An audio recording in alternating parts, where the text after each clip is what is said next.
Oh shit. We'll let it go for a few seconds so people realize we are live and we are on after WWE's Bad Blood. So, what did you think of the time starting at 6 and ending at 9:30? I like it. I like it and I don't like it.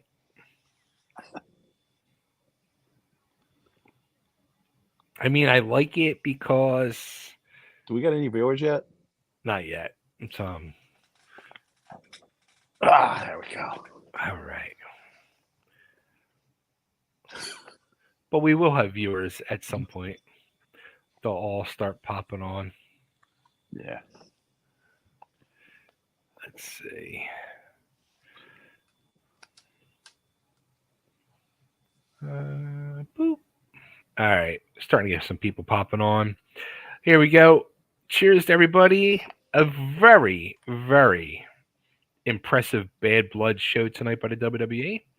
So cheers to them and cheers to you. Cheers.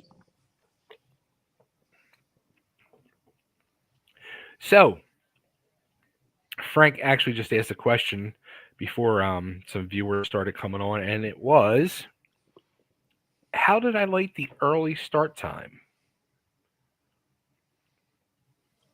of 6 p.m.? I like it. I I mean, don't get me wrong. I do like it. I think it would be better on a Sunday than a Saturday. I mean, I could see that. a lot of people are doing stuff on Saturday. Sunday's the kind of day to relax. A lot more people be home. I like it. I would like it even more on a Sunday. Was it because, like, I didn't even realize somebody had said earlier on the Chubby Dovey page that UFC is also tonight. That's So it. that's why they thought they had it earlier. Yeah, I guarantee that's it. Since they're owned by the same company, they didn't want to compete with Right. themselves. Although, why would you have? You're owned by Why the would you same company, schedule? exactly. It's not like you just bought the WWE. You had it for a while, so you had to know this was going to cross over. Exactly. So I'm confused by that. But you know what? I like the early start time. I like the early end time. Mm.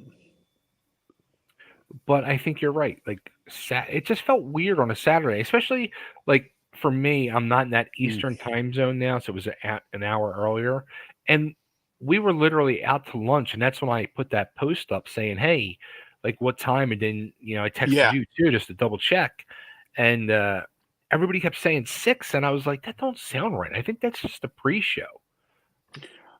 I know. I usually eat dinner around 6, Right. and I was like, oh man, we got to get dinner early. And actually, I started watching halfway through the first match, but I knew at some point the Nia Jax Bailey match would come on, and I can kind of blow through that and some of the commercials, and I'd be able to catch up to it real time, which I did. Actually, the commercials were ridiculous, Yeah, but honestly, like I totally just tune myself out for those commercials. I mean, even though it's usually like one, maybe two commercials. yeah, well, they had a long break because of the first match. That ring was covered in blood, and they had to change out the apron. Okay, so all right, so let me start off by saying this. Show starts off. Samantha Irvin sings "God Bless America." Absolutely amazing, beautiful voice. That Yes. girl. I mean, she's just, in my opinion, becoming a complete superstar of the company. Did you hear what she does? She doesn't want to know the endings of the matches so that I she can love that. legitimately give a surprised and yeah, she's fantastic. I'm glad she didn't leave when her husband, boyfriend, or whatever he is left. Yeah. Well, Um, she does a lot of those videos posting her reaction, and I think they're tremendous. I mean, yeah, she pops as much, if not bigger, than the fans do. I, she really does. I get the feeling like a lot of the announcers and outside people are real fans, Hmm. and they're having a good time. It seems like everybody's having a good time these days Yeah, at the WWE shows. that's Graves, a great point. it really does, man. It seems like it's a more relaxed atmosphere. It seems like everybody's having fun. I'm having fun. I thought a lot of the segments tonight were really well done. But let's get into the first match. All right, now let me ask you this. I was shocked they opened the show with Hell in a Cell because I really thought that was going to be the last match. See, I knew it wasn't going to be just because Bloodline. And Right. once I heard the rumor earlier that The Rock was going to be there, Yes. so I definitely knew he was going to close out the show. The problem with opening with that was if you seen Punk, he lost the dad bod. He came in shape. Yeah. I mean, he looked really good, and him and McIntyre put in the work, man. I love that match. I everything was so it was just the work, the hits, everything was really good. Yeah. Let me say that, like, the being shocked that they started the show off with Hell in a Cell, Mhm. and in my feelings was it was very hard for every match to live up to that It match. th That's the problem when you got 2 competitors of that level who can put it out like that. And they did. And oh, yeah. They totally did. Both of them. I mean, without a doubt, it was match of the night. Yeah, yeah, they left nothing to and, from beginning to end, well, very well done, man, Yeah. very well done, well thought out. The ending, it couldn't be better. I mean, I enjoyed the use of the props. Yes. The one thing I will say, they didn't use the cage as much as past people have in the Hell in the Cell. It was almost like a hindrance because it shortened the space between the cage and the ring. Yeah, And I and, mean, and I just gotta say this real quick. Let me throw this up there. mhm. Awesome show tonight by the Cooker. The Cooker, you should be on here. Click that link and get your ass on here, brother. I know, man. I want to talk about some of the punches from the master, the power of the punch. Yeah. But the hell was I going to say now? I don't know. I'm not Kreskin. Well, we were just saying the cage, the blood, the We were match. talking about Oh, the cage being a hindrance, and yeah. Um, yeah, but that was. I mean, let me even rewind with that. I feel the whole Punk McIntyre feud mhm, has been tremendous. I think it definitely without a has. doubt, feud of the year. I would say so. Just I didn't think they could each match they've outdone Yeah, the match before. They totally. started out, and of course the Hell in a Cell is supposed to be the blow off. And I'm actually sad because what do you do with them two now? Okay, and that was so. The funny thing is, like as we were watching it tonight, Coco kept saying to me, like, Mhm. "Who? What do you think? What do you think? What do you think?" I got every match wrong. my prediction, every match I was wrong. I thought exactly that. I'm like, all right, well, since Punk has gone over in every one of these main matches against McIntyre, Mhm. you got to give the last one to McIntyre. And again, I was wrong.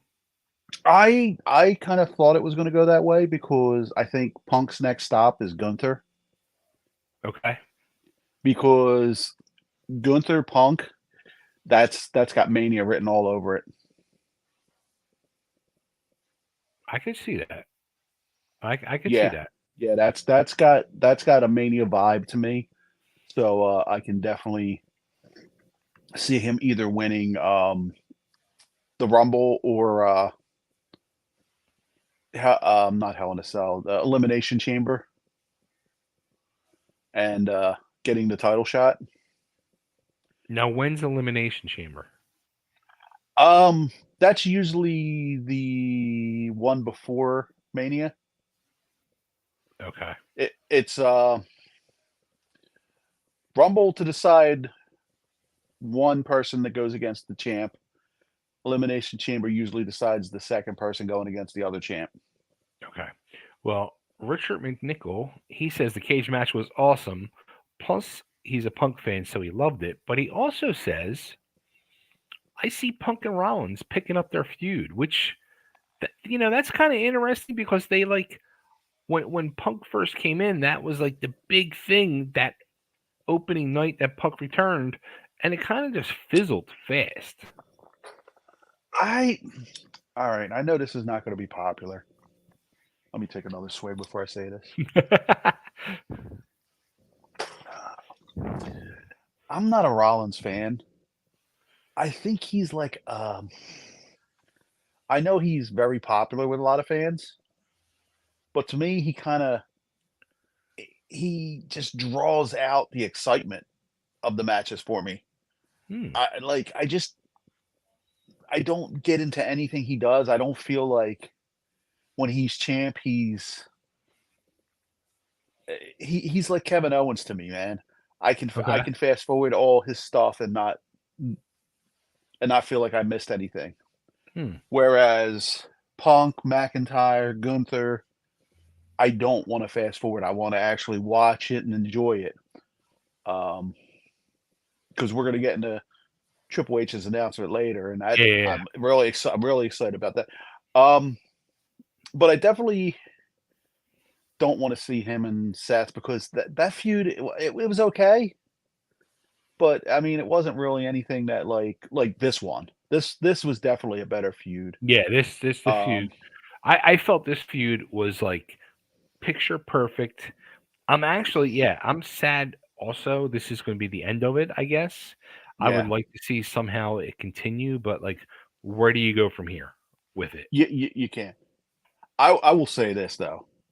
When they did the spot with the toolbox Yeah. and McIntyre's head just opened up. Yo. Holy crap, man. That was Yo. insane.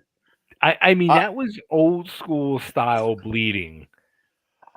Everything them two were doing, I mean, they were it was bombs. I loved And it. I did. I really was like from beginning to end. Um I was just like, and I thought that ending was great. Yeah. Yeah. You know, But it was just, again, like, I think from a booking standpoint, they fucked up the rest of the show because oh, I they don't did. I don't understand what their reasoning or thinking was. And Cooker, I'd love to hear your thoughts on this. Like, how the hell do you put the feud of the year in a Hell in a Cell as your opening match and expect your next four matches to try to that are going to be just basic matches Well, um, live Bob up brought to up that? a good point in our chat. That's what he said. He said the other matches have to bring themselves up to it. And they didn't. Um, They did, but they didn't. and again, the match that was on right after that, there was no way they're even coming close. And Yeah. I'm wondering if that was put there on purpose. because See, I was kind of thinking that too. I was saying to myself, kind of to hide it. yeah, like, but it kind of like I was like, would I have kept this in the second spot or maybe put it in the third spot to try to? Yeah, but then you don't want to put one of your better matches there and have it overshadowed. Yeah, That was like the perfect match to put there because I'll be honest. yeah. Are Hey, we going to get into the second match yet? Or are we going to? Bob. I mean, Bob made a great point, and it is the truth. The two most important matches are the first and the last, and they both delivered, and they did. Exactly. E- Exactly. Does it make it harder for the middle of the show? Yeah, but you know what? That's to Bob's point. That's when you step up and you bring your A game. That's how Yeah, you get noticed.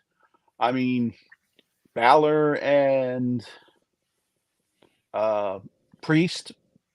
I thought everybody brought their A, well, mostly everybody brought their A games tonight. yeah. Okay, so let's go to match two. Um, Bailey versus Nia Jax. Definitely the weakest match on the show. Yeah, Um, a lot of screw ups. Uh, I just don't. Early on, I tried to be supportive of Nia Jax, but I really don't see the upside in her right now. there is none. I I don't even understand the point of them bringing her back.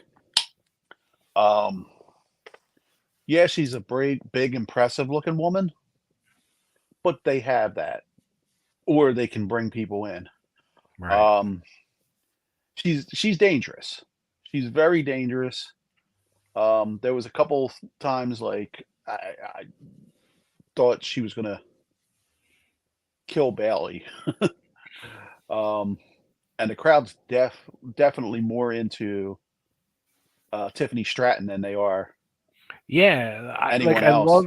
I love how they're teasing, Hmm. Tiffany turning on her, and I'm guessing they're gonna turn this into a three-way or something. I don't know. Um, I'm, I, you mark my words. They're gonna do something where Tiffany accidentally cashes in and takes it off of her, and then the spots they're gonna do are really good. Bailey, I thought was her usual, very good. She tried her best. Um, there's only Jax so again much is you can do, though. yeah, Jax is really big, and she's not as light on her feet No. as some of them. Um, I and honestly, I think she's gotten lazier over the years. Um, I just And every I don't move of see an hers is upside the to her. same. It's all the same, like running with. Mhm. It's either run in with and splash and smash with the belly or the ass. I, I, one thing that bugs me about the WWE right now, if they make a mistake with someone, they just still keep pushing. They don't want to kind of dial it back and do something else and find another realm for them maybe Right. because they're still hiding Jade Cargill. I mean, they didn't even have a match tonight, and they hit, Our and they're host. hiding her as a in tag team matches because Yeah. I mean at this point she's been there a year. She's been in the business, I think, going on 4 or 5 years now. If she ain't got it by now, I don't think she will. Um, Still green as grass. Um, But and she's she's over. impressed. Well, I mean, it's because is she over because she's truly over, or is she over because they keep shoving her down your throat? Well, I think it's a little of Because both. because if you watch the matches, and I tell you to watch their next match, they don't get much of a crowd reaction during the matches themselves.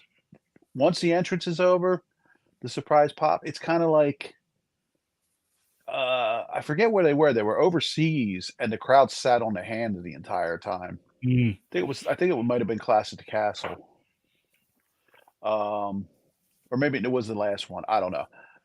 But it's the same thing with Jax. Like you got so many better women you can push. I definitely think they need to rethink their women's division because, like, you look at the other side with Ripley and Liv, and they're keeping, everyone's interest. Oh, here's an interesting. Bob says nobody's ever shoved down people's throats. If you like somebody, you don't look at it that way. But if for whatever reason you have the stain for the person, then it will be your outlook. Well, obviously,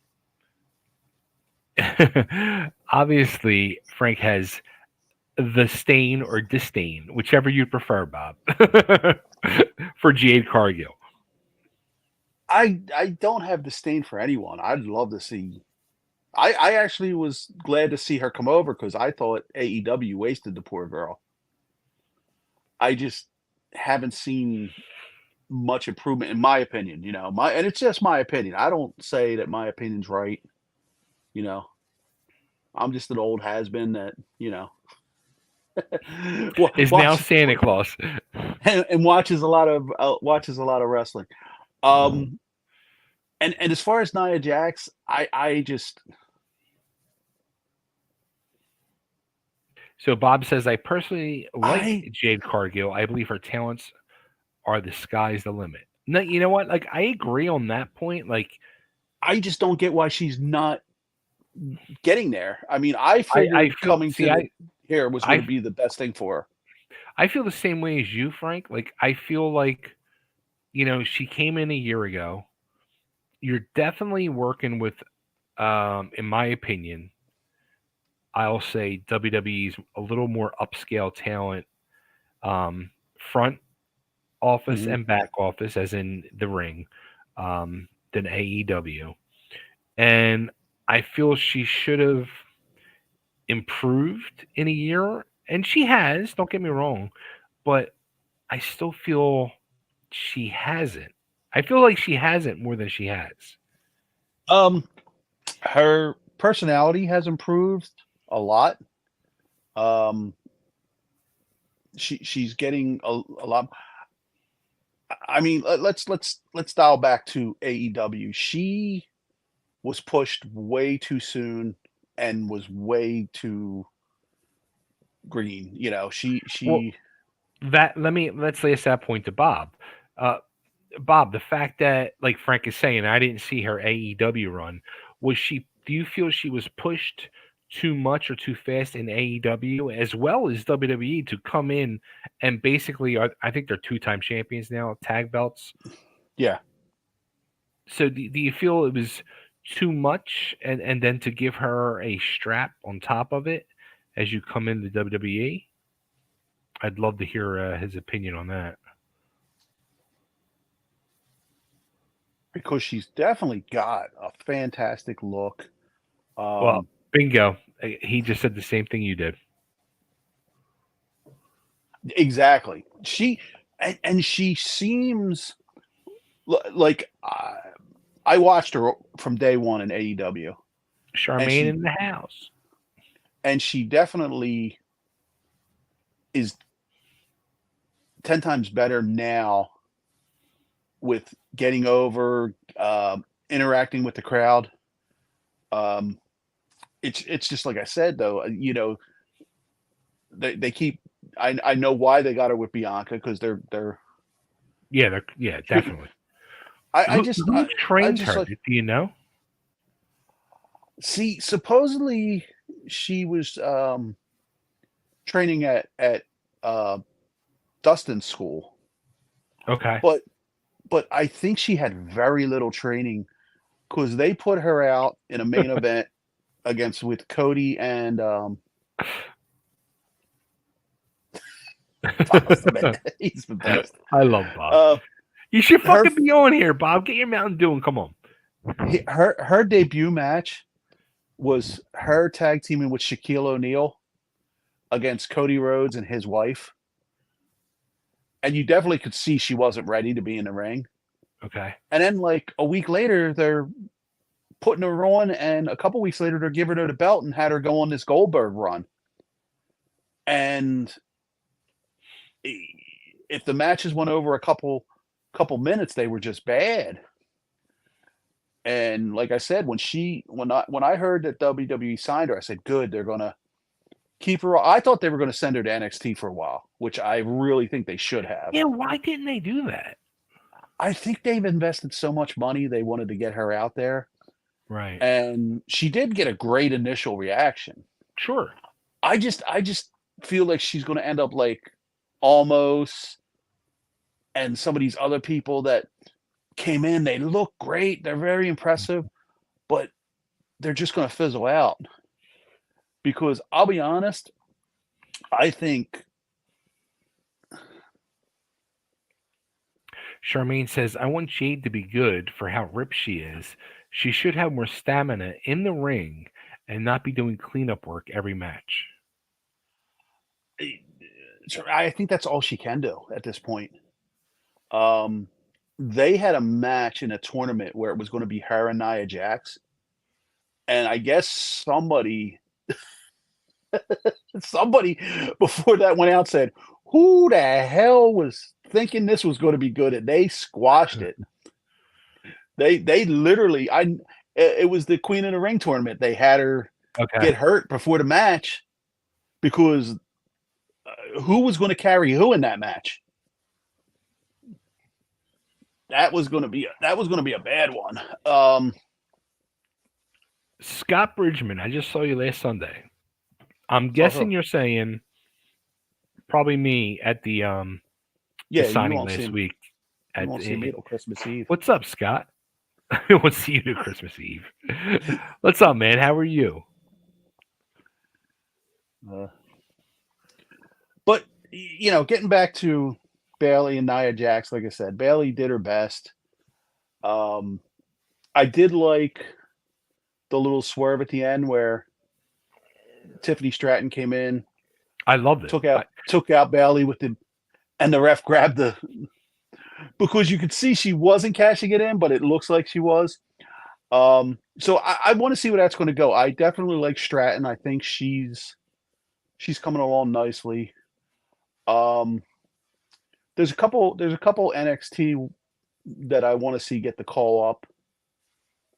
And you know what I'd like to see? I'd like to see when her contract's up with TNA, them getting Jordynne Grace, because she is what Cargill probably should be. There's such a huge influx of the ladies between, both rosters, the NXT, one's waiting in the wings, like you're saying, Jordynne Grace possibly, contracts wherever. Do you think WWE would ever just start a spin-off women's division, complete women's division, separate show? I don't, because every time anyone's tried that or WWE has talked about it, I just don't think it'll get enough interest. Because while you have a lot of women, I'll say a lot of because I do watch NXT, a lot of them, they haven't stood themselves out. Like you got Stratton, who kind of separates herself from the pack. Yeah. Look at Chelsea Green. She's not the greatest worker, but man, her facial reactions, her mic work, I could not stand where they brought her in tonight for the I don't know what they had her doing, but whatever this is this like a new gimmick they got her doing or something? I don't know. That's been her gimmick. She's like a whiny Karen. Okay. But she's been really good. She did a dumpster match last night, and it was very well done. Well, now Okay, and again, let me preface this by saying I'm a newcomer to all this stuff. I don't really. I heard that crack. Uh, I don't really. I don't watch the Monday show. I don't watch the Friday show. I just watch these PLEs once a month. So the only thing I saw Chelsea Green was, a couple months back when she took that amazing ladder bump, and Hmm. now I saw last night she took this other bump. Is Yeah, this going to be like her new calling card to take these crazy high flying bumps off a God knows what building next? I don't know. I hope not because that'll shorten your span. But I definitely in the women's division, I definitely think it's All right, let me run through some comments real quick. Charmaine says she also isn't very relatable on the mic for me at least. I'm guessing she's talking Naya. Does Naya even? Yeah, I guess she does get on that. yeah, yeah. Nia, I don't for the life of me, I didn't see the reason for bringing her back. You just had a lot of I just didn't see a you could have done more with. I mean, if you wanted a monster, I would have looked around and probably found someone a little more talented.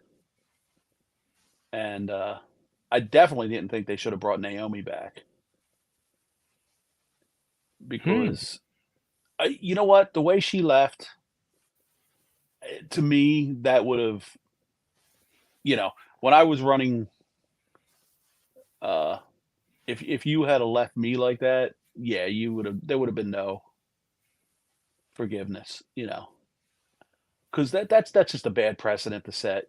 Because you didn't get your way, you storm off, and her and Monet. And I know when they were talking about bringing her back, I was like, that's the last person I'd bring back. Mm. And thankfully, if you watch AEW, you see she hasn't moved the needle or really done anything for him. Scott, Music City collectible show last week. That was freaking awesome. I am great, amazing, and just a heads up, I'll be appearing at Cool Springs Mall next Saturday at the comic book collectible show there. Nice. So come on out and say hello. Charmaine says, "I love Jordan, Jordan Grace." Yeah, yeah, I do too. I actually, um, before I retired, uh, had a couple chances to not when I was wrestling, but before I retired from promoting, uh, interactions with her and a couple shows, and even on the indie, she you could tell she was going to be. Now, let me ask you: when one of the last LAW shows I did commentary on for you, you had a girl refereeing who went to WWE. Was that the one that's there? That's on all No, these I don't know what happened to her. I'd have to ask Mike Keener on that one. shows? Okay. I know she went. I think she was in NWA last time I looked. Okay. She was good though. She was good. Um, I'm just horrible with names, you know that. So Bob Cook says, "Give me Wendy Richter from 1985." No, seriously, send her to me. I just saw her about 6 7 months ago, and sweet lady, really nice. Um, although she was portrayed pretty badly in the Vince McMahon documentary. Yeah, I gotta do more. I just finished watching all of that last night. I got so much to talk about on that. I was not a fan of that dumpster match at all. I spat my drink when they compared Cactus Jack's and Chainsaw Charlie's dumpster match to that. Well, Okay. that's the announcers trying to get it over. I mean, that's their Yeah. job. I mean, you can take stuff seriously, but don't take it to heart. That's their job just to get it over, and they did. Jeremy Crinity, what's up, brother? Big Basso and Sweet Frank are in the house. Jeremy, I don't think you live too far from me. Stop with that sweet Frank stuff. Uh, Joel Chamberlain. That's a new name. Mania aside, potentially best pay per view this year. All kill or no filler. You know what? I might agree. I mean, It was the worst solid. It match. was very solid. Absolutely. So you I, want to go to the next match or? yeah. So next match, Finn Balor versus Damian Priest. Let me Balor, say this before yeah, we get go into the match. ahead. Why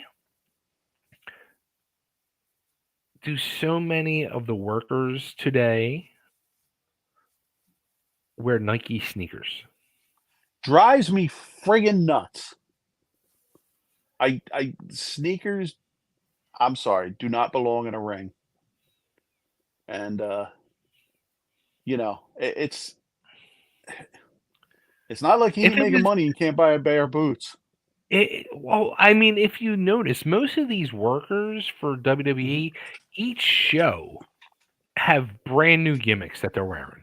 So Yeah, uh, again, Mr. Bob Cook, the cooker, chime in on this one. It's different if your gimmick suits you to wear a pair of Nike sneakers. Then I'm all aboard. But Finn Balor, no, you should be wearing wrestling boots. yeah. I well, you remember what was my number one rule with No boots, no tights, no work. yep. If Dusty Rhodes didn't wear a t-shirt, neither should you. See, I never would have worked for Franklin. I always wore a t-shirt. But that was your gimmick. Yeah, I mean, it's just I always felt like if you look like somebody off the street, why do people want to pay to see you? there you go. Bob says, I believe in wrestling boots, and if I was running the show, it would be a necessity. Bob, you are 100% correct. Plus, we use them for a reason. They're as much a part of the look as they are a safety Yeah. accessory. I mean, the support they give your ankle. And how you doing, Joel? First time here. Welcome aboard, Joel. Great to have you. I acknowledge you. Is he the new tribal chief? Um, yeah, I mean, they're. I just think it's a better. And you know what? The sneakers make him look smaller too, because they point out the thinness of his legs. Yeah, yeah. The boots would cover up half his legs. Now I got to ask you something about Balor. Balor can work. Hmm. His promos aren't bad. Okay. They're not the greatest. He's got a personality in the ring, but just I can't put my finger on what he's missing because he doesn't seem to click as much as I think he should. Like he was always good as the second banana in the Judgment Day, but now as the first one, I just I don't feel anybody. I don't feel anything from it. Um, Because I think it's his size because I think he plays a great heel, mhm, that I agree with. but the thing I kept saying to myself watching that match, and I thought it Mhm, was a tremendous match between the two of them, but when you have Finn, who's 5'8", 5'9", a mhm, buck 50, buck 70, and you got Damien, who's 6'4", or whatever he is, yeah, you know, 275 probably. It's kind of hard to believe some of these things. yeah, and Balor, I hate his finisher. I think that is the weakest looking thing. I think Joel says it right here. Balor just doesn't seem threatening. Even size aside. That's a good point. Yeah, yeah. Um, I don't know if you remember this, but early on when we started Wrestling Bay, we were at the Travel Lodge, and WCW was in town for something, and I had a chance to hang out with Bill Dundee for a whole night, and That was at the airport Marriott, not the yeah, track. the airport. Yeah. Yeah. That, and I was just picking his brain because I'm only 5'6", and at the time I was 5'6", what 222 to 230. Mm-hmm. So I wanted to pick his brain, and he really kind of summed it up for me. He says, "Yeah, you're never going to be the guy." He says, "So you're best off just you know being the one that everyone can't stand." And I'm trying to remember the exact way he put it to me because it was pretty. It opened my eyes to changing up, and that's it. I think he hit it right on the head. Yeah, he just doesn't seem threatening. But I mean, a lot of guys don't. I just, you know what? I don't think he has a presence, if that makes sense. I mean, I could see that as well. His facial reactions, like Hmm. I'm trying to like, is he trying to seem threatening? Is he trying to seem crazy? Like, what is he trying to go for? I'm trying to figure out. I don't. Yeah, I'm not 100 I percent just don't. sure. I can't put a grasp on like the whole thing he's trying to go for. Now, I will say this: it was a solid, very well Great worked match. match. Yeah. Them two, can go at it. They know each other.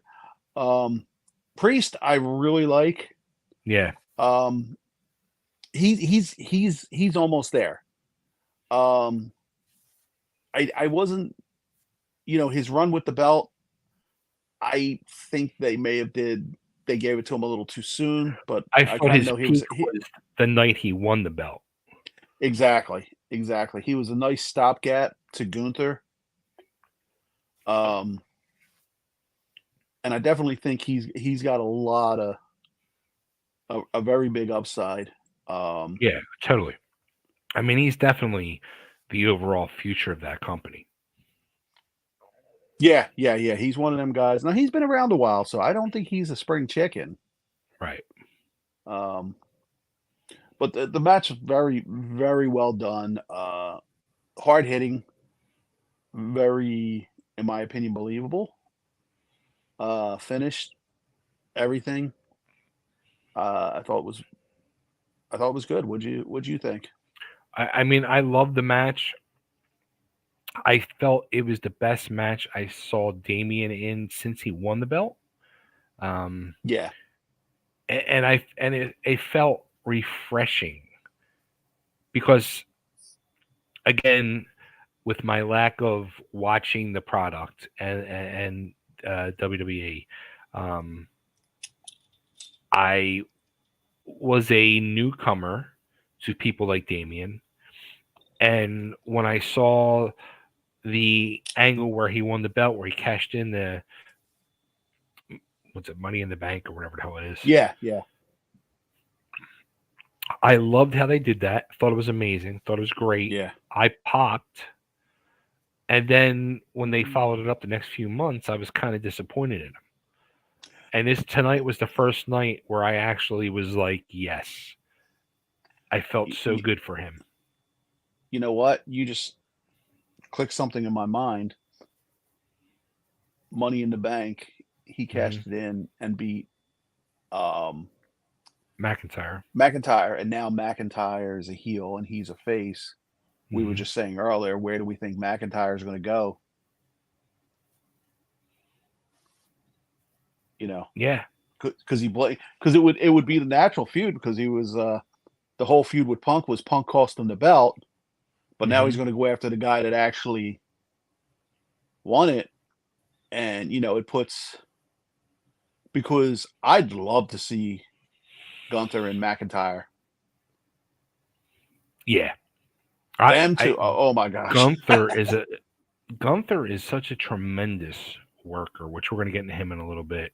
Yeah. Um, let me catch us up on the comments real quick. Charmaine says, "I think I missed the opening match. I started with Rhea and Liv. You missed the first The best three match. matches. Best match of the Yeah. night. opening match, Hell in the Cell. Watch it and get back to us, please, please, please. Um, the Cooker. WWE hasn't had a bad PLE in a long time. I have to agree. Every I do show has too. been solid. Now, Um, now I got to ask Bob, do you think that's the new management? That's just the way they're doing things now? Because I got to agree, man. I've been really enjoying them and actually looking forward. You know, for the past few years, I was kind of just going through the motions. I'd watch it, and it was like, yeah, I would sit there and half pay attention. I'd say for at least the last 6 months or more, I can't remember where there wasn't something that definitely interested me and grabbed my attention, you know? But this show, I'll say, going into it with the Hell in a Cell match and the Rhea versus Liv match with Dom mhm, hanging from the cage, those two matches alone had me sold big time because I felt, first off, Hell in a Cell, I'm a mhm, sucker for, and yes. D- Dom hanging in the shark cage above had just such the old school feel, and I felt fit Mhm. perfect for that feud. And that's been another great feud too, the Rhea Liv Yeah. feud, and great matches. So And I was sucked right in and and excited that's for something it. else that I love that they've been doing. They've been bringing back a lot of the old, like, they brought back the, strap match, the Yes. bull rope, um, stuff that I haven't seen because you remember, at the end Run to Liberty, we were talking about bringing back some of them just Hmm. because I think they were great matches. Um, that definitely bringing back some of the older stuff. The shark cage, man. I don't remember the last time someone was in a shark cage. Oh God. I mean, I don't think I've seen somebody in a shark cage since the 80s or 90s, and that's And early when we 90s. when we talk about that, I there was something I loved in that match. Joel says there's something about sneakers that make you look ill-equipped for a fight. Yeah, Yeah. I just think it makes you look. You should be It playing just take basketball, not in a wrestling it ring. just takes away from the overall look. The cooker says we know what he's not missing, and that's ab workouts. Who's that? That's probably Balor. Okay. That guy's he's in a hell of a shape. Like I said, and you know what I never understood about Balor, and maybe fans, Bob, somebody can answer this. He always did that gimmick where every once in a while he would transform into the other personality, the demon, Hmm. and that always seemed to get over a lot more than Finn Balor. And I remember because the running joke was, I was talking to our old friend Maverick, Okay. and they were like, "Oh yeah, whenever he does the demon, he never loses." And me and Maverick were like, "Well, why don't he just do the demon all the time then?" Yeah. Exactly. It seems like he got, and I liked his Japan stuff better than I do with his the stuff he's doing. Like I said, I just don't feel like he's got his niche yet. But Um. All right. The cooker says wrestling has always been about David and the Goliath struggle. That's true.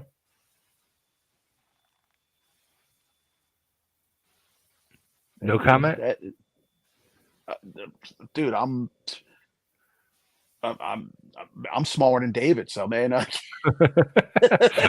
You're definitely not Goliath. there was a couple times where I was in the ring with Doctor the Ruthless. I thought about bringing a slingshot. Yeah. Right.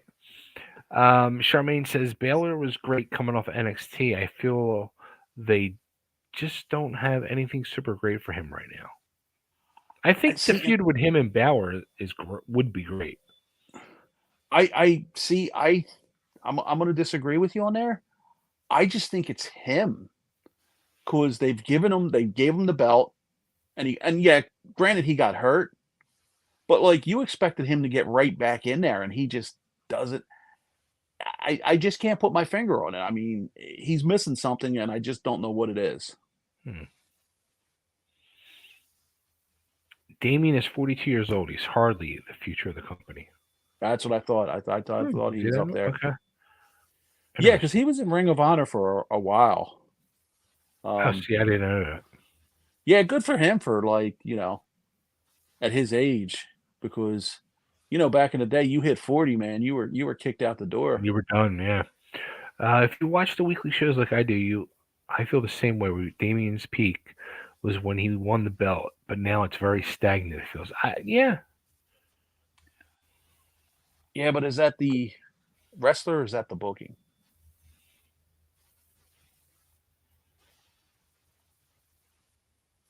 I always felt when they went to All right, when they got a wait. What do you think that? What do you think the answer is to that, to your question? I'm not, see booking I've had a problem with ever since they got away from the guys who know what they're doing to writers. Well, that's Because been I just 20 don't I something just don't years now. yeah, I just don't think they know how to tell a story or use someone's potential. You know, like sometimes you got to call an audible. Like they brought in L.A. Knight doing that horrible model gimmick, and then all of a sudden he started being more of himself, got over, and thankfully they ran with it. You know, but sometimes I think you just need that experience in the ring. I mean, you had Arn Anderson and Tully Blanchard at ringside. Right. I guarantee you put them in the back and let them run a match. You may you you may get something you ain't seen in 20 years, and the crowd probably enjoy it. Well, Arn used to be he was an agent at one point. So let me see here. Joel. Damien kind of hit a plateau as champion, but tonight he had that. Yeah, see, I mean, it feels like Yeah. everybody's on the same page with Damien, and I kind of feel like in that stagnant uh, era of the in between where he won the belt, lost the belt, Mhm. and then up until tonight, I kind of thought the fault was on his own shoulders. Well, let's see what happens like with a different feud. I mean, he may be one of them guys that where he's uh Actually, I'm going to correct myself. The last one where it was the mixed tag match with him, Dom, Rhea, and Liv, I felt he was great there. I felt he got his spark back there.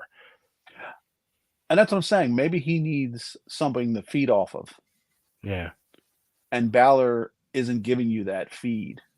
yeah, Whereas McIntyre would definitely maybe I'm curious to see whoever they put him with next, uh, to see if that elevates his level.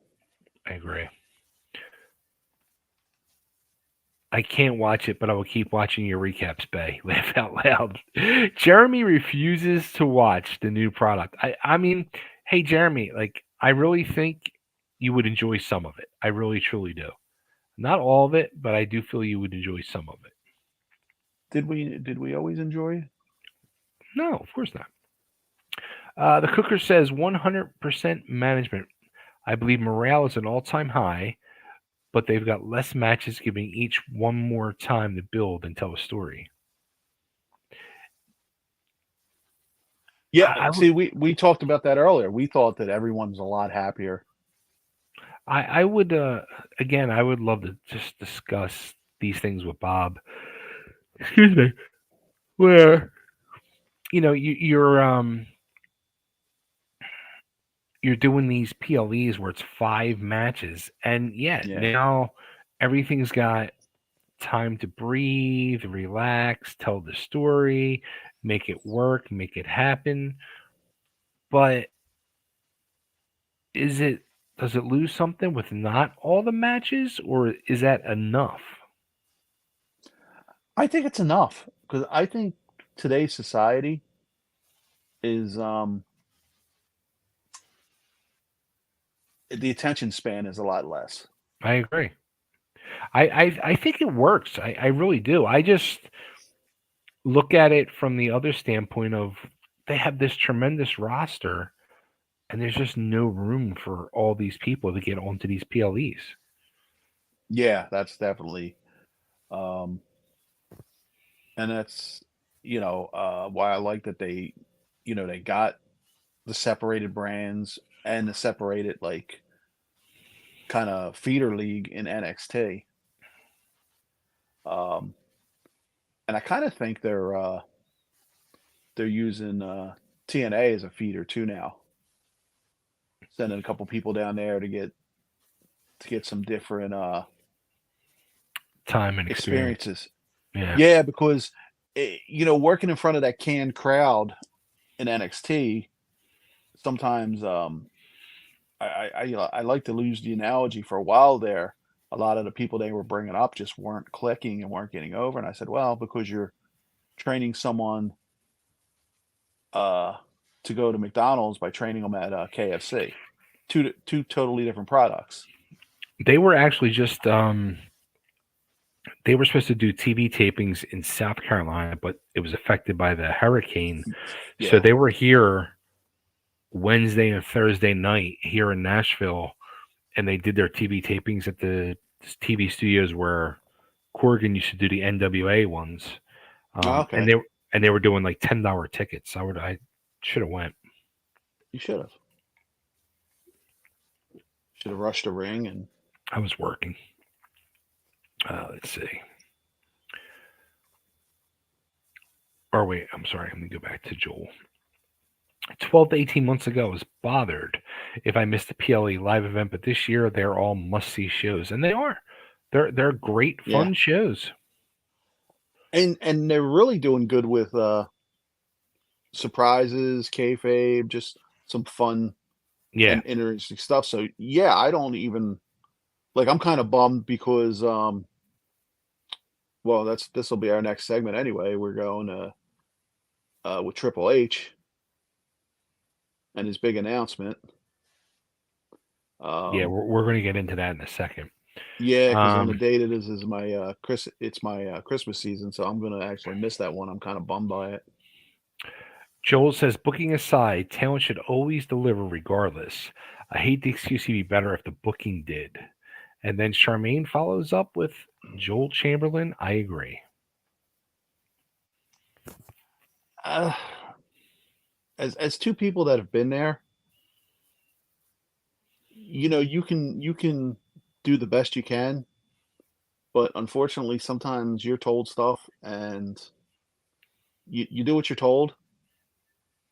But uh, you know, there were times where I'd show up at a show and they'd be putting me in there with someone, and I'd be like, well, you know, that doesn't make any sense because it's just not going to click. But you do what you're told, and when it didn't click, you know, you went out there and did all you could. You did 150%. The person you went out there gave 100%. It's just sometimes stuff you're given is just not what's best for business.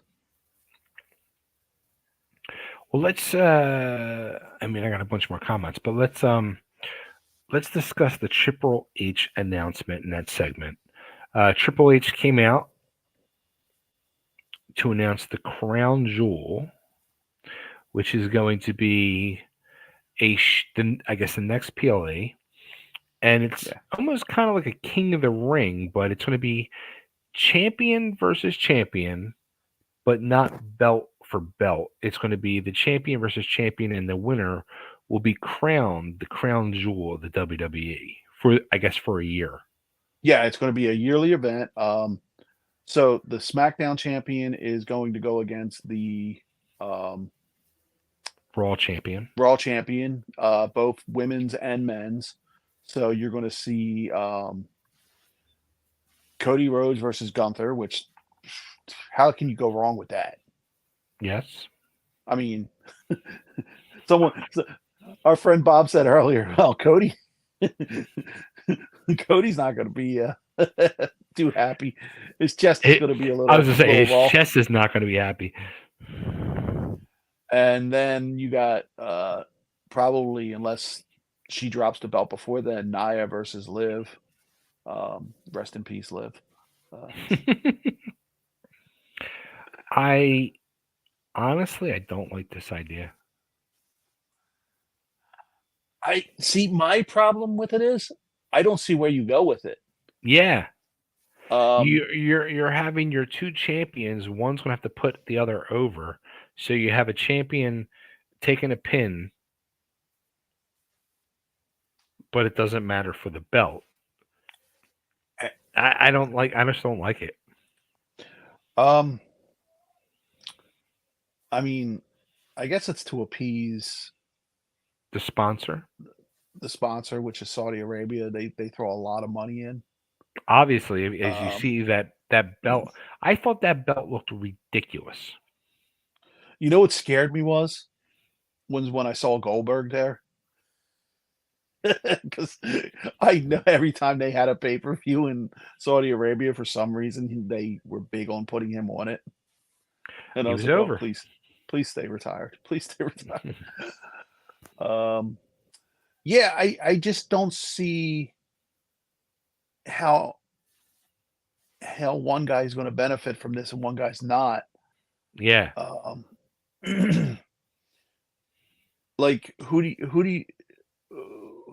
goes over in that? If Cody goes over, you're kind of killing the momentum of Gunther. And if Gunther goes over, you know, he's not going to go over clean. But what does that really do for him or Cody? right. And Nia and Liv, I just that is not going to be anything I even want to watch. Yeah, I don't like it. I just don't like it at all. The more I think about it, the more I'm kind of like dreading it. I just want And to see the match. I think the match is going to be good. I think Gunther or Cody will be an amazing fucking match. I I can't wait just for the don't see match. where it goes. Yeah, I exactly. It just I don't know. Am I reading too much into it, Bob? Let me know. What did you think of the spot with Goldberg? I thought that was well done. I thought it was fun. Um, especially Sami Zayn coming in and Yeah. making the save so Goldberg didn't have to do anything. Uh, um, Even though it would have been nice to see one spear. I thought they were going to have Gunther's second come out and take the spear and the jackhammer from Goldberg, Isn't he or at hurt least. though? Oh, is he? I didn't know that. For some reason, I want to say he's hurt. Jeremy says Russo and Ferrera were the only writers in wrestling who ever boosted ratings. Anybody who ever came after that failed. It worked for Attitude Era, but wrestling is meant to have wrestling people booking, not just using writers. It's a big problem with WWE. It worked during one time period, but never again. Yet they continue to do it decades later. I mean, here's the thing. I don't have a problem with the TV Hollywood writers, but I feel the writers should be coming into perfect and craft what the wrestling brains and minds are figuring out. And what you also forget is that Russo and Ferrero showed how talented they were when they went to WCW. They were part of a bigger booking scene. I mean, you look at the minds they had back then. They had Coronet back there. They had Yeah. Patterson. Um, yeah, I could go on. Hmm. And it was a bigger. Yeah, you had some writers, but they weren't the be all and end all. And like I said, Russo, nice guy, nothing against him, but Dude. He failed everywhere What's he he went. always say? Dude or man? It's one of them. I think it's bro. Or bro. Bro. That's it. Bro. Bro. He'll say bro 135 times in 60 seconds. Yeah. Yeah, he's definitely a delusional little dude. All right. So Bob says less matches also gives other people who aren't on the show a break. Yes, it does. Gives their bodies a break. I have no problem with the 5 match No, setup. I think it works tremendously. Like I said, I like what they did tonight. I would like to see it on a Sunday instead of a Saturday. Yeah. Charmaine says $10, and then she says, "I could have flown there and back for cheaper than getting a ticket locally at nosebleeds for that price of $10. You should have did it. Could have had 2 nights of wrestling, $10 a night, and could have been on TV." Joel Chamberlain says Saudi Arabia really was not over with the crowd. Worst pop I've heard in years. I thought it was over.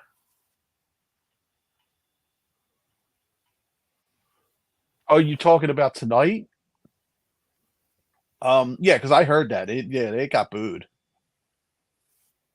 Because what do American fans care about, Saudi Arabia getting the and Saudi Arabia is not the most popular place in the world. Yeah, right. I mean, they get a lot of flack for going over there. Uh, and I think it's gotten better, but I know at first a lot of the workers didn't like going there. Yeah. But I think it's gotten better. Um, and they've opened it up more. They're allowing the women to, whereas the first couple they didn't even allow the women on the shows. And now they're working. Bob says I like the Goldberg spot. Bob, did you ever work Goldberg? Did we talk about that the other night when we did the McMahon show? And he also says wins and losses in a match like that mean absolutely nothing and will hurt absolutely nobody. Okay. I will bow to Bob's expertise because he's done a hell of a lot more in the business than I did. And he has that punch waiting to just throw at either one of us. The audience, Joel says, the audience really didn't know how to take to it. It's like take two in the Greatest Rumble, just a weird belt that really means nothing. Some of the things WWE makes no sense are just to appease the Saudis, like the random Taker appearance last time when Saudi wants, Saudi gets. Well, that's because Saudi spends a lot of money, Yeah, so WWE's taking the payoff. yeah. I mean, it's ridiculous what they get paid for that show. So it's kind of like the indie promoter that he never did. I would have thought at some point their paths crossed. You know why? Goldberg was afraid of the punch. That's it. That's it. Uh, Ludwig is hurt with a rib injury from Mr. Braun Breaker. Yeah. I like Breaker, but he's like 90 miles an hour out of the gate. Yeah. Russo versus Riddle in Bro on a Pole match. Bro. That's hysterical. Riddle, that's one guy, man. I don't Man, he must have pissed everyone off at some point. Right? He was like so over and getting used, and then once he burned a bridge somewhere and they let him go, it's like wow. Dude, he used plastic explosives. Okay, because I was waiting for him to show up on AEW, I never which heard one mention of him even going to see a show. which I have a theory too on AEW. You don't watch it, right? So you wouldn't know what's going on. I don't watch it. Yeah. Yeah, they got Moxley doing this whole thing where he's I turning. I yeah. Well, I they keep teasing like, is it going to be Shane McMahon or whatever? It's that's what I think it is. I think it's going to be Shane coming in and doing I like totally a. think that. I honestly, I they just can't. I don't know. I don't think they can get their act together. I think they're they're obviously talking to Shane. I Yeah, think yeah, it's obvious. they're going to bring Shane in, and I think they're going to give Shane some type of creative control or something. Otherwise, I don't see the point in Shane needing or wanting to come in. Yeah, because I they're think slowly. Shane wants to so badly impress his father. Yeah, because they just brought MVP and Shelton Benjamin in.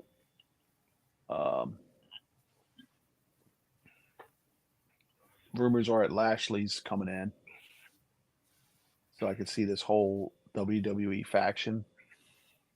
Um, Bob said Shane will be a waste of money, just like Bobby Lashley, Sheldon Benjamin. Should I go on? Bob, you can always go on. You're the cooker. Bob, I agree with you 150%. They're not. I just I thought Mercedes Monet was a waste of money. Oh yeah, they Um, paid her big fucking bucks. yeah. Um, the only one, honestly, who they've picked up from WWE that's like kind of done anything. Well, the two I would say is Christian because you can give him dog poo to work with and he'll create like a masterpiece out of it. And Brian Daniels, but Danielson, he's over. Um, them two are the only ones I think that they're getting like any return for. But everyone else has been pretty much a flop, man, and a waste of money. Like Mm. it's pretty bad when someone like Miro, who makes almost seven figures, wants out of his contract and he's still got 2 years on it. Bob also says Saudi Arabia pays them hundreds of millions of dollars. You appease people like that every chance you can. It's a business and it's all about money, just as it should be. It's truth. Yeah, yeah. That's why that just get real quick before we get to the Hmm. next one. That's what I was just saying about Miro, dude. You're getting paid for 2 more years. If you're sitting home and you're making that much money, shut up. Take that fool's money. The Three Wheels of Wrestling podcast is in the house. He says, "My guys, it was a good show tonight, and yes, it fucking was." Joel Chamberlain, he's calling spots. Moxley, leapfrog, tackle, drop down, bleed. Dude, that guy, like, I don't get, I don't get the infatuation with everyone with him. Um, The Three Wheels of Wrestling says, bringing Shane in will set the wrestling world on fire. I think it will. I think it's going to fuck people up because mm, you've never seen a McMahon in another company. it will for the first couple weeks, and Yeah, it'll be just like what happened with Punk when they managed to get Punk out of retirement. yeah. But they're so set on their ways. I just I agree with Bob, man. You might as well just throw that money out the window. Jeremy says if Shane comes out on AEW and shoots on WWE and starts a war, wrestling will become great again. I mean, honestly, he's got to. That's what I would totally do. I would He just can, start shooting like a motherfucker. and you know what? The same 600,000 fans that watch it every week, they may go up to 1 million that week, and then it'll go right back down. It like again, it's they just can't keep um, anyone's interest at this point. Yeah. Uh, it is what it is. I mean, they got their niche fans, but I was watching it the other night, and I was. Do I got something over my shoulder? Oh yeah. That's Biggie Biggs. Biggie Biggs. All right, let's get into the next match. Rhea Ripley versus Liv Morgan, and Mr. Dirty Dom, who became a human pinata for the night, was hanging from the shark cage 15, 20 feet in the air. Rhea and Liv is one of them things that probably shouldn't work, but it always does. Mm-hmm. Because I was never a Liv Morgan fan, but once she turned heel, she found her niche because One, she's so dislikable. yeah, pairing with Dom and going against Rhea has been great for her career, Mhm. great for her character, and she's been working great matches. Um, and Dom, I give that kid all the credit, man. I thought at first they pushed him too soon and didn't give him. He's taken what he's been given and he's made it into gold. He is such he's a great heel.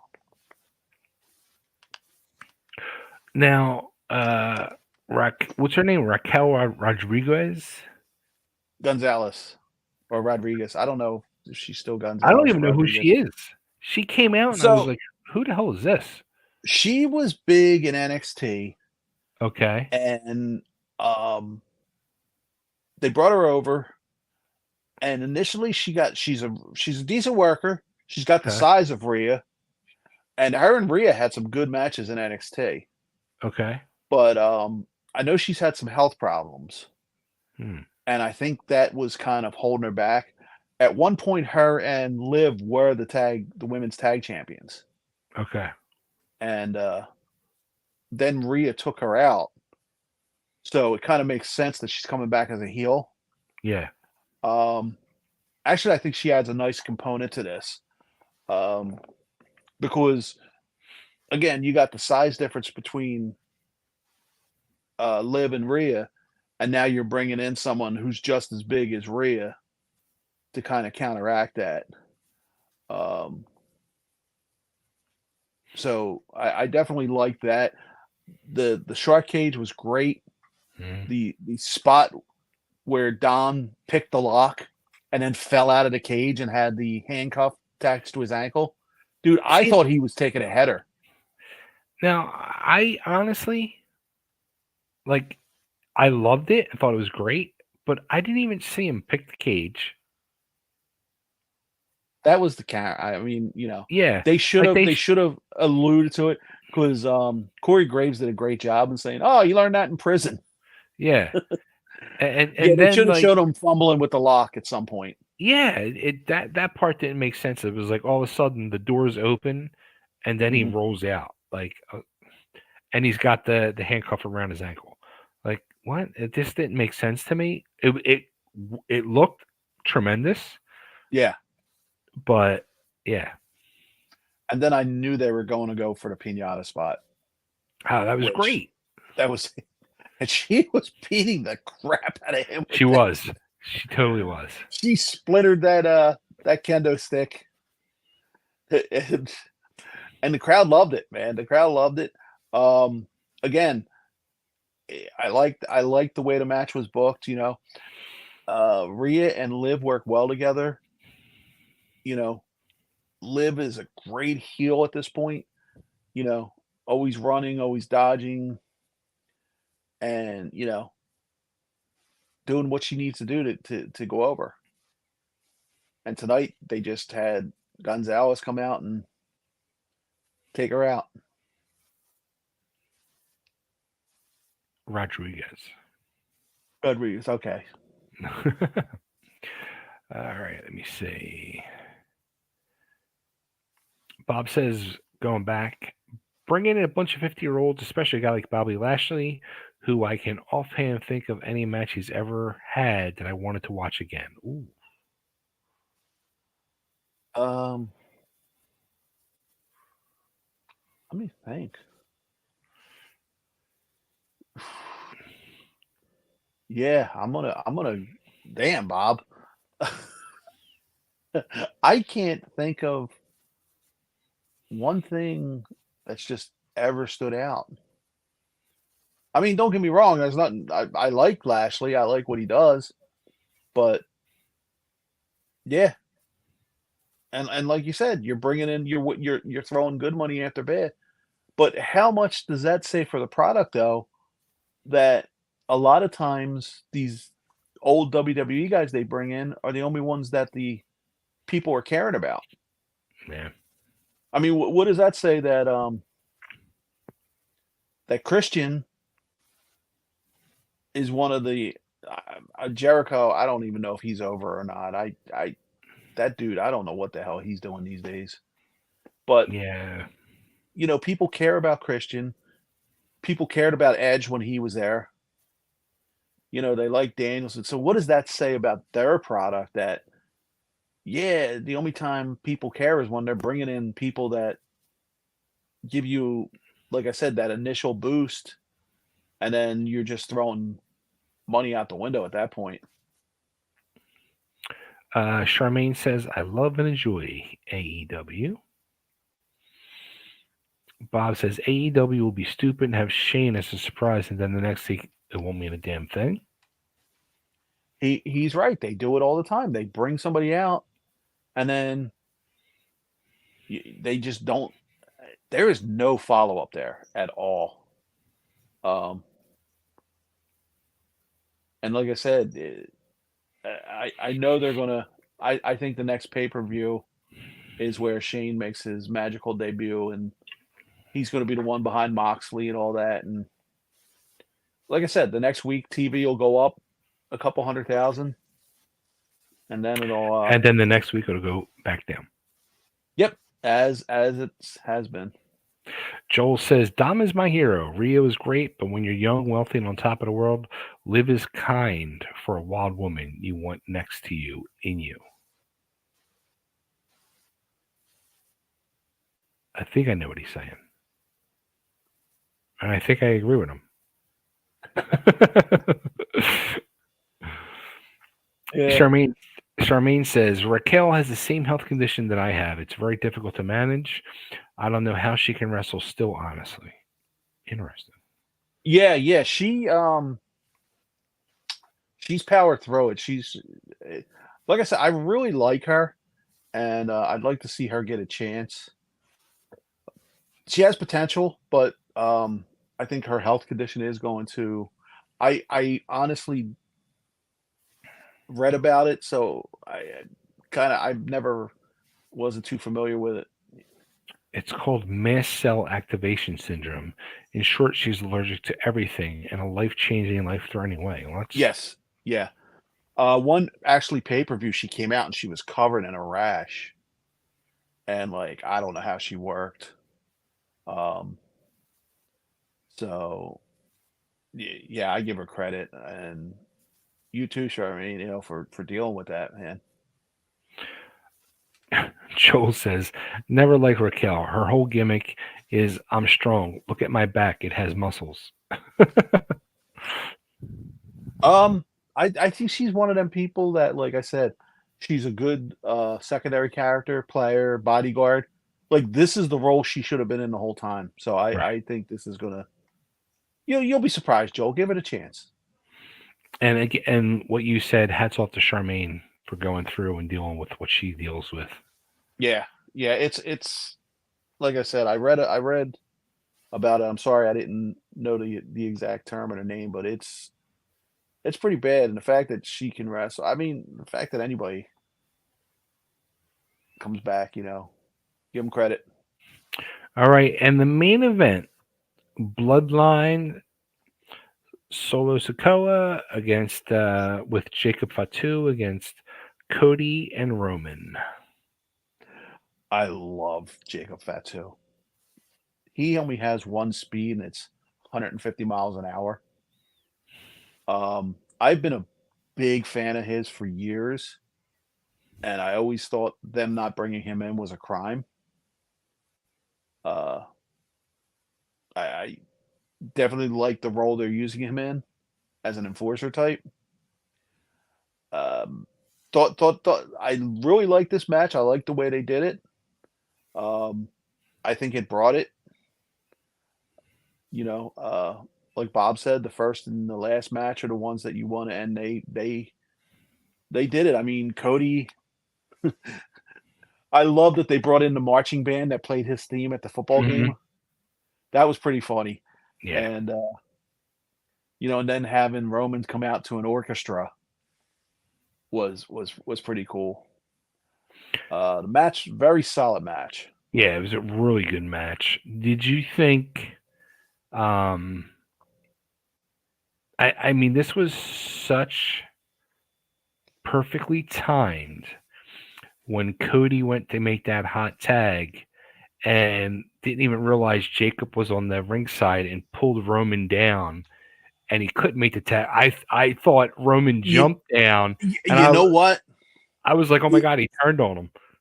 The camera angle on that was beautiful because you didn't see Jacob Fatu Yeah. outside the ring, and everybody thought that Roman jumped off the apron and Yep. screwed him because you heard the gasp, and then everyone saw like Jacob Fatu. I was like, I don't know if that was on purpose or if that was just like a happy coincidence, but that was really that was good, and keeping them separated. I like Cody. I think Cody's, you know, coming to his own since he's come here. Mhm. Roman, I'm not a Roman hater like some people were, because I thought Roman was a great heel, and now that he's going back to being a face, we'll see how that goes. I like what they're doing so far, and they're it's obvious they're setting up for the Bloodline versus the Bloodline, Mhm. which probably was the whole point of The Rock returning at the end,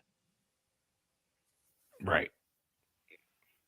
because you got you know 3 to 4 members, and the other one is on Mr. Yeet. They bring him back into the fold, and then you have Bloodline versus Bloodline at Survivor Survivor. Well, for War Games. Yeah. But remember, there's one more Samoan out there that they haven't debuted yet. Well, there's a couple.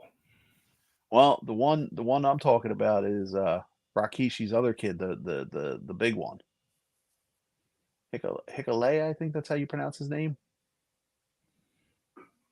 Uh, he's pretty impressive. He's going to be now. I just heard a rumor that they're actually just going to send him straight to NXT Hmm. and not bring him in. But I mean, I don't know how you can't. I know a lot of people don't like the whole Bloodline gimmick. They're saying, "Ah, it's getting to be too much." I don't have a problem with it. I thought its run was great.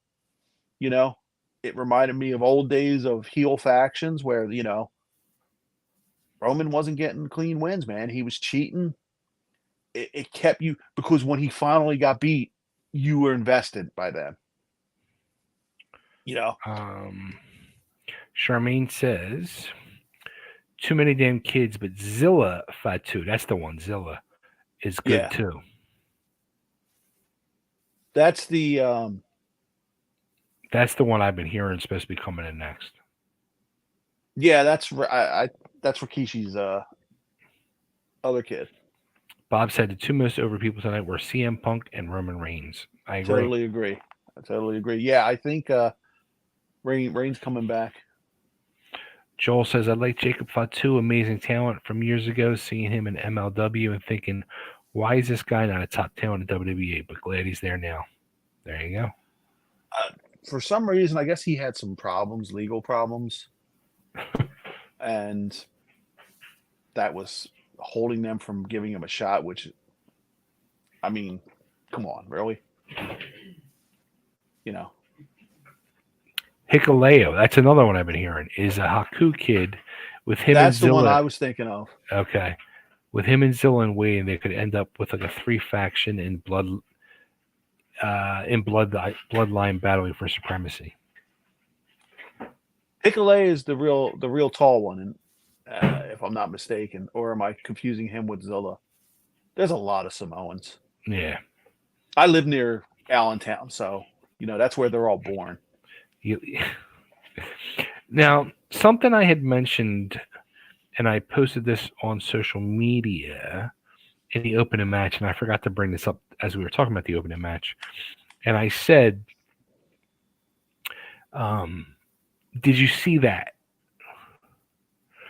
And what I was referring to was as Drew McIntyre was pulling the table out from under the ring, there was a TV monitor under the ring. Oh no, I didn't see that. So I was thinking there was Somebody was under somebody there. under there waiting for their spot to come out this way they could see. And Hmm. then there was another point. It might have been no, actually, it might have been during the same match. Somebody was grabbing something from under the ring, and again, you saw a quick glimpse, and you saw the monitor under the ring. It was like dead center under the ring. Um, Maybe that's where they had Jimmy because he kind of just popped up out of nowhere at the end. That's the one. Yeah. Okay. Yeah, they probably had him under there, but again, the camera didn't show him. Coming out from under the ring. They just showed him in the background, which Yeah. I like the way they did that. And like I said, it was a well done match. Um, no real complaints about it, man. I think it was solid. Yeah. Good I thought it was a really storytelling. fun match. Yeah. Great story. Yeah, Um, teased a couple different directions you really didn't know, especially with yeah. that um, spot where you thought Roman turned. Yeah, I thought it was great. And then the end where Cody was getting beat up and Roman and Jimmy were walking to the back and they stopped and looked and it's like, are they going to help him? Or are they going to leave him? And then when they did, and then when the Rock's music hit, the place went ballistic. For the record, Haku is an awesome guy. And also for the record, Haku's a total fucking badass. I I just met him for the first time about 4 months ago.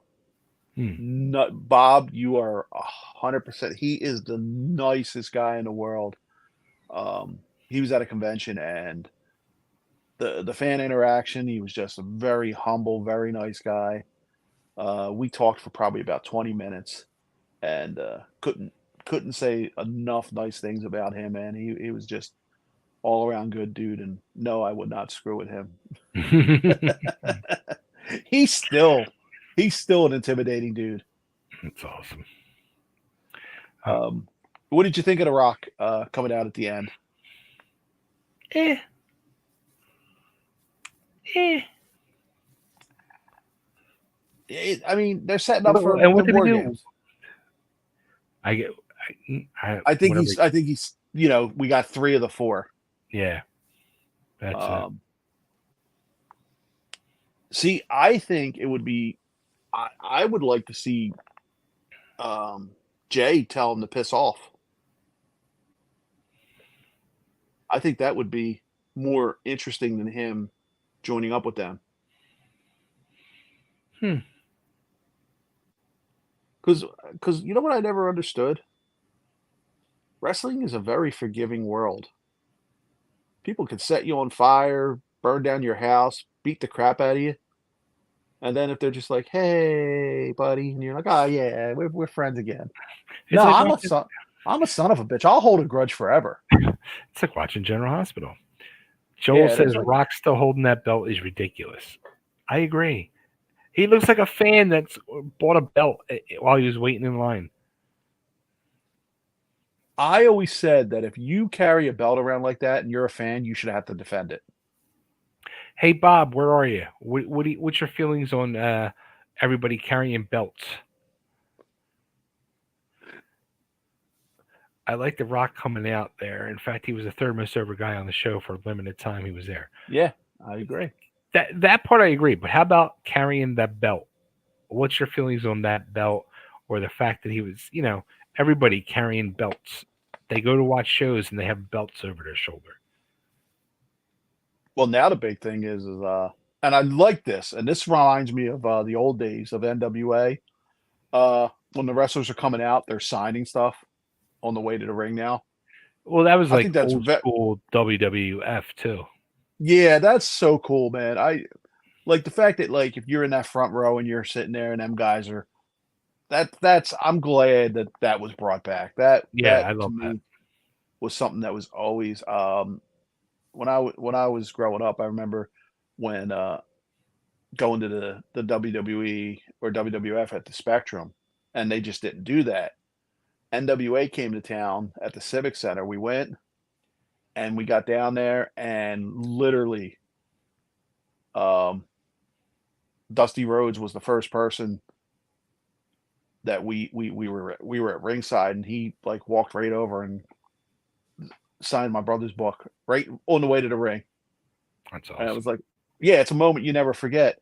And then we were by the back door and they were leaving. It was him, Sam Houston, Rock and Roll Express, and somebody else. And the security guards were like pushing us back, and they were like, let them go, man. They're kids, you know." That's funny. Yeah, yeah. Again, like I said, I think they're I like The Rock coming out. He got a great pop, great reaction. It's setting up for the The Rock has 395 million followers on Instagram. Let me repeat, repeat that. 395 million. That's more people that are in this country. He's the most high profile professional wrestler when he wants to play professional wrestler than anybody in the business. And again, it's all about the business. See, this is why we have um, our counsel, Mr. Bob Cook. He's like the all father, man. We gotta He sets the consult record to. straight. Yes. Well, Because I mean, it's a great point, man. I've said that for years, man. It's a business, and I never understood why sometimes people don't want to do business. Like like one of my favorite people in the world, Stevie Richards. mhm. I love that guy because you remember he would just whatever they asked him to do. Okay, no problem. It's you can't take it personal. Like I always got a kick out of guys like, oh, I wouldn't go to the WWF because I wouldn't do this or I wouldn't do that. Really?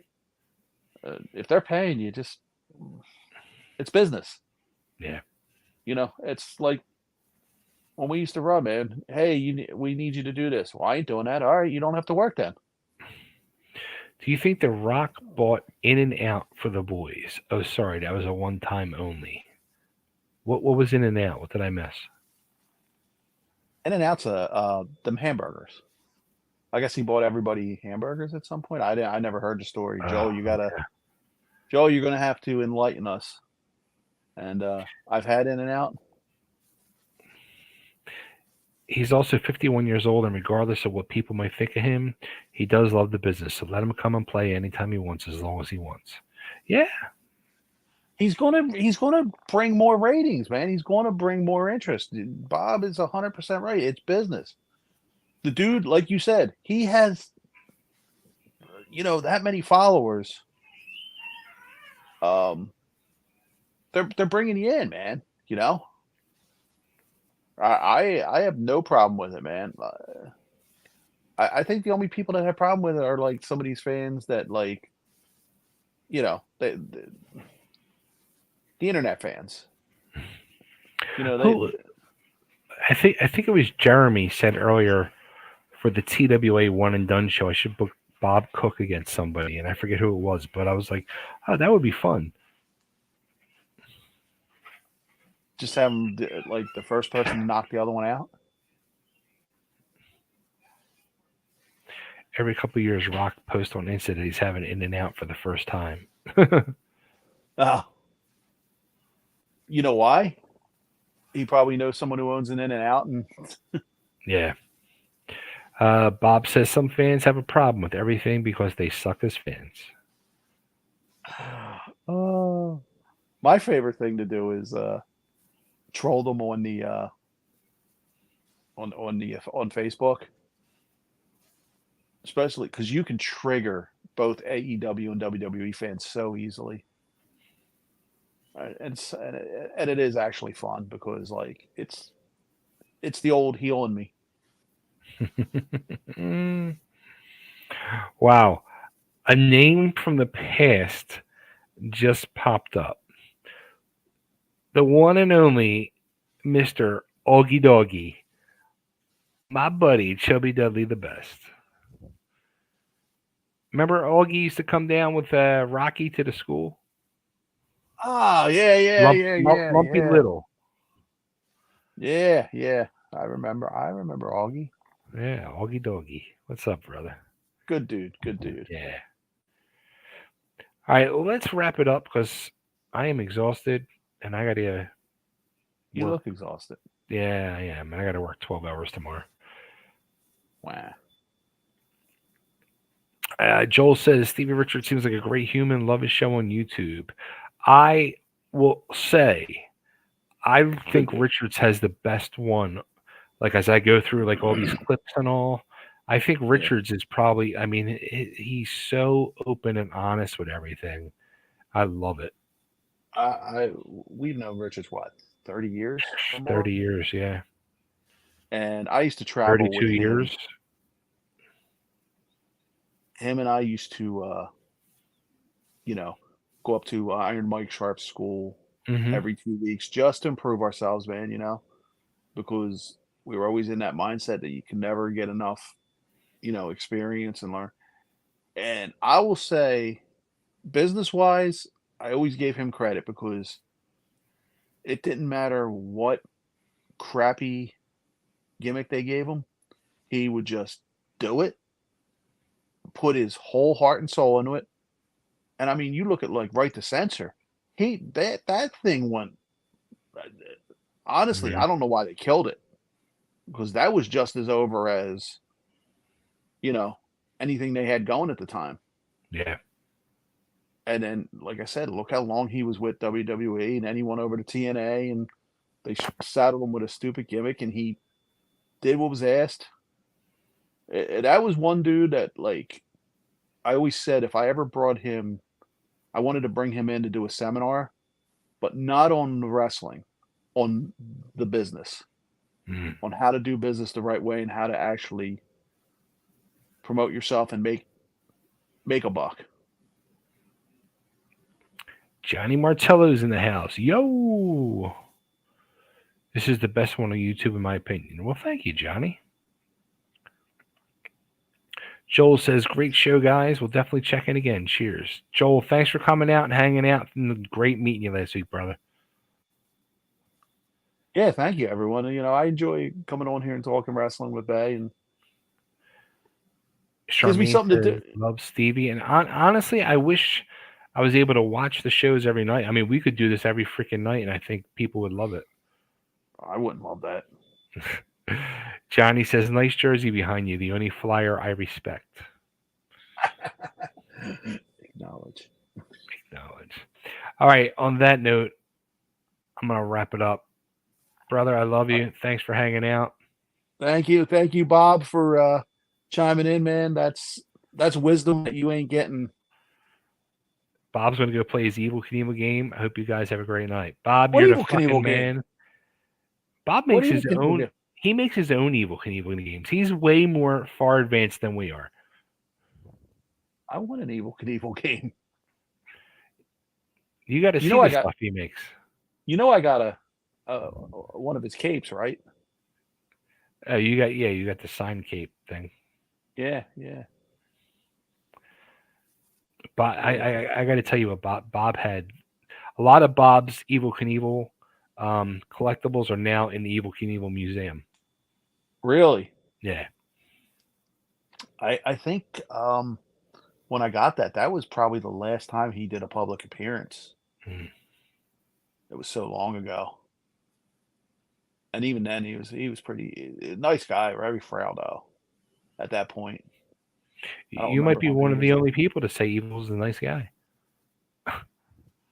You know what? I always, I do a lot of them signings, man. But real quick, And sometimes, you got to take into consideration what's going on around the people. I just a lot of times I hear how horrible somebody is, and then when you get up there, you know, a lot of these guys are old. Like he's in a lot of pain, you know, and that affects you. So but he was very nice to me, and that's the interaction I care about. There you go. So All on right. that note, On that note, it's time. Everybody, thank you so much for tuning in. Thanks for hanging out. Make sure you like, follow, subscribe to the Facebook page, the YouTube page. We're going to be doing a lot more of these. And I don't even know, but good night. I'm exhausted. Good night, everybody. Talk soon.